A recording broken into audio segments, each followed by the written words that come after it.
Good morning, Bill. Morning. How's it going? It's going great. Nice win yesterday. Yeah, thank you. Thank you. Yeah, we had good team effort there. How was your trip there? We missed you last week. Yeah, it was good. I went down, and my kid had a recruiting trip. He's going to AZ. So we went down there to see the campus and everything. It was good. And they got their first win, so it was a good one. Nice. Yeah. Yeah, happy for Jed there. Yeah, he's doing good down there, so looking forward to it. He'll be there in January to early enroll. Bill, Great. Bill. Hey, give us another reason to root for the Wildcats. There you go. Bill, I feel like you may be mellowing a little bit the older you get, as many of us do. You're now allowing people to bring their dogs to work? Who's that? Well, we got to see that dog, the dog that the field guys have out there yesterday. What's that dog's name? The one that's chasing the geese off the field? Oh, yeah, he's been with us for a long time. Yeah, he does a great job.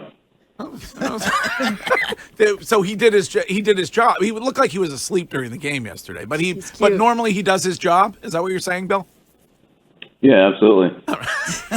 You ought to bring Nike over there. Why don't you bring Nike out on the field? Yeah. He'd scare him. Bill, one of the things yesterday in the game that was really impressive, and I know you talk about this all the time, is, Cleveland goes down, they score a touchdown, and then you guys answer right away with a great drive and the ability to come back, score a touchdown, and tie the game. What was your message to the offense after that drive when they came off the field? Yeah, that was a great drive.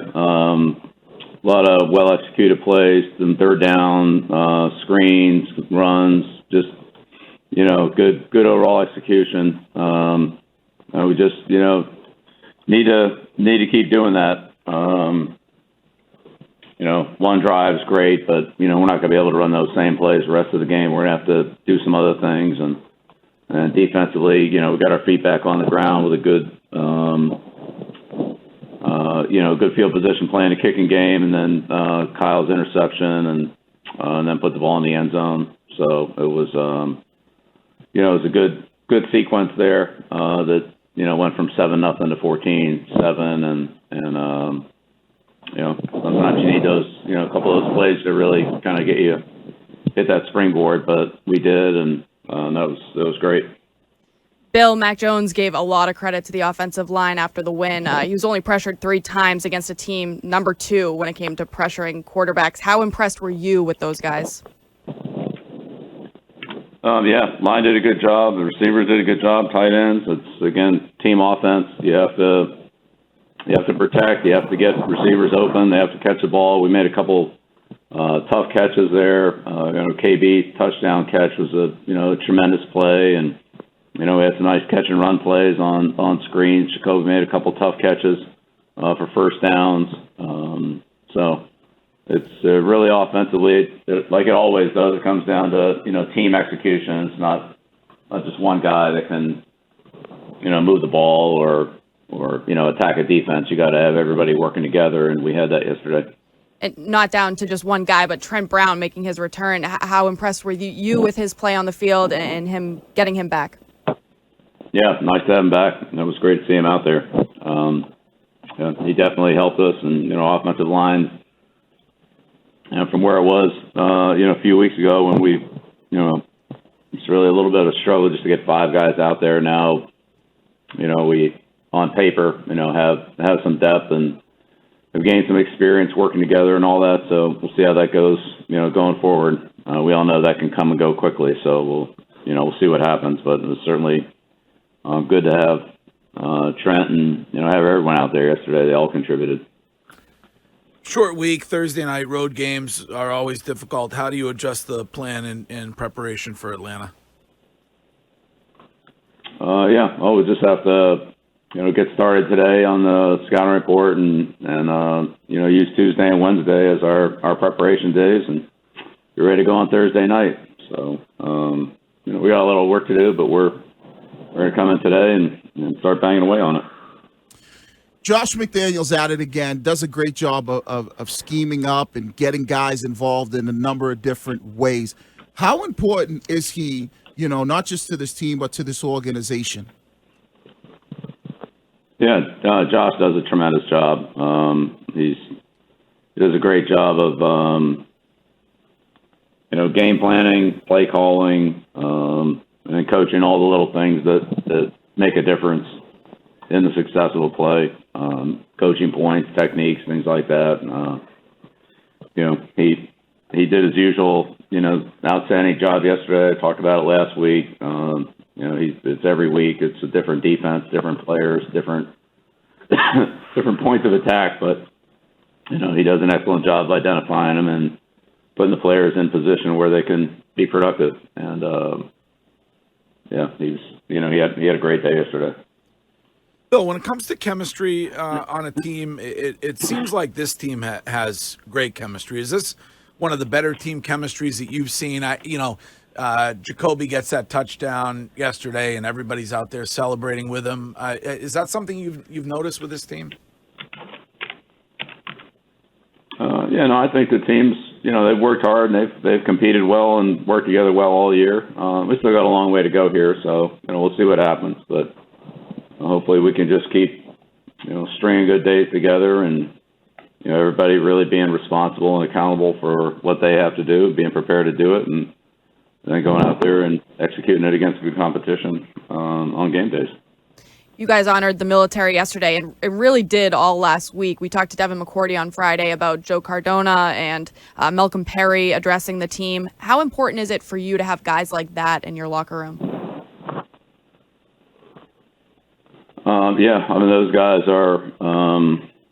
We have a lot of good leadership on our team. Our captains are great, but we have a lot of other players besides our captains that step up and give leadership, in a variety of ways, and leadership can come in a lot of different shapes and sizes, and forums. We have guys that are involved in different things, off the field, with social justice and children and hospitals and things like that. We have guys that give leadership in the weight room and the locker room and in the meetings, and guys that give it on the field, and guys that give it, verbally, and guys that do lead by example and performance. So, there's a lot of different ways, but certainly the military message last week, I think just, the appreciation that we all have for what our servicemen and women do for us to protect us, defend our freedom, go out there and, voluntarily, join the military willingly to fight and defend our freedom is, they're the real heroes, and we all have a great appreciation for them to allow us to do what we do, and certainly for those who have given their lives, and the Taps families that we recognize, had a great relationship with them through the years, and whether it be Memorial Day or Veterans Day or the Taps families, again, there are different components of that, wounded warriors and so forth, but they're all important, and as an organization and individually, players, coaches, staff, we all have a great appreciation for what they've done, what they do, and how important they are. And fortunately, we have a forum or a platform to recognize that and speak out on, and we're proud to do it. Bill, one thing you talk about every year, that every team is different. There's different challenges, there's different ways to coach. But the one thing that I'm noticing with this team is that they're really buying into the culture. They're buying into the message. After starting 1-3 and then being able to kind of be where you are right now, what is it about this team and these players that it seems like they're buying into the message and the culture that you have going on down there right now? Again, we get kind of like we talked about earlier. I think it's one day at a time, one play at a time. Just stay in the moment, do the best you can.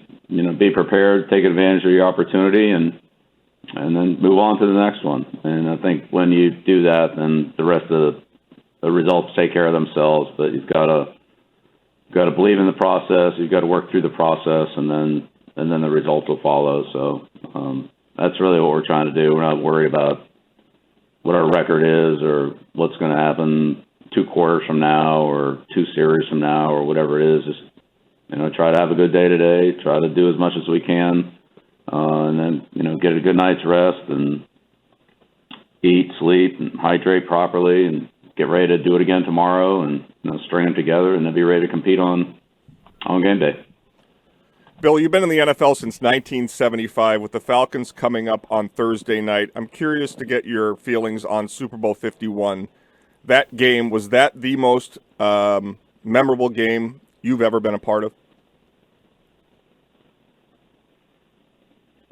Well, I've been a part of eight championships. They're all special, not counting the AFC and NFC championships, but Super Bowl championships. So they're all really special. But none of those mean anything right now. We're really just trying to focus on getting ready for the 2021 Falcons. And, we've seen how they've developed through this season, and Coach Smith, Coach Pease, the job they've done down there. And I know they didn't have a good day yesterday, but I don't think that really means anything either. Thursday night it'll be a whole different story. We saw that when we played New Orleans. Carryover from last week to this week's not really that relevant. So we just have to do a good job of getting ready for this game, and that was a great moment, but we got to move on. Bill, I know you had a lot of respect for Cam Newton when he was here. Happy to see him get another shot this season. Yeah, absolutely. Yeah, it was great when they signed him, and sounds like he had a great day yesterday. So yeah, always happy for Cam. Appreciate everything he did, and it was a wonderful guy to coach and be around. Curtis brought up the Falcons, obviously. You guys haven't played them since 2017. What type of challenge does that present for you as the head coach when preparing the team for Thursday? Yeah, new players, new coaches. There's a few carryover players, obviously, Matt Ryan and, Grady and, guys like that. But for the most part, new team in terms of personnel, definitely new coaching staff, new style of play. And so we've got a lot of work to do. But Bill, I know you don't like to dwell much in the past, but just to clarify, were you interested in OBJ? Did you guys give a competitive offer there? What was your feeling about Odell Beckham Jr.? Yeah, we worked hard to prepare for Cleveland, and we're going to work hard to prepare for Atlanta. I think that's the first time I've gotten that. I like that. Yes, go ahead, Wiggy. Bill, you've been around a lot of great tight ends throughout your career. You've coached some. You've played against some. Kyle Pitts, he's a unique player. I think there's been a lot of hype around him and what he's been able to did in college, and now his chance in the pros. You're going to get to see him Thursday night. What are some of the problems that he presents? Everything's a problem, Wiggy. This guy's, I thought last year in the draft, just, watching him, he's, phenomenal. He's big, he's fast, he's got great hands, can adjust the ball, makes tough catches, savvy route runner, can get open, very, very hard to match up against. Looking through some of the Atlanta comments, and you hear them comparing him to a cross between Tony Gonzalez and Julio Jones, and I'd say that's about right. That's what it looks like. This guy is one of the superstars of the NFL already. I'm sure he'll break all the rookie tight end receiving records. I think he's on pace to, but he'll be right there. And this guy's got a tremendous career in front of him. He can play every position. He plays in a line of scrimmage. He can play in the slot. He can play outside. He's got a great skill set. He's competitive. He'll block. He's good after the catch. He's a matchup nightmare. So I'll put Gonzalez up there again. Guys that we played against. Gonzalez is certainly up there near the top, and coach some great tight ends like Rob and Mark Bavaro and guys like that. But this guy is really he's like Gonzalez. He's a tight end and he's a receiver and he's big and he can out jump guys for the ball and he's a savvy route runner and he knows how to get open. Certainly has a quarterback that can get him the ball. He's a tough guy to handle. I mean, would a good comp be young Jermaine Wiggins?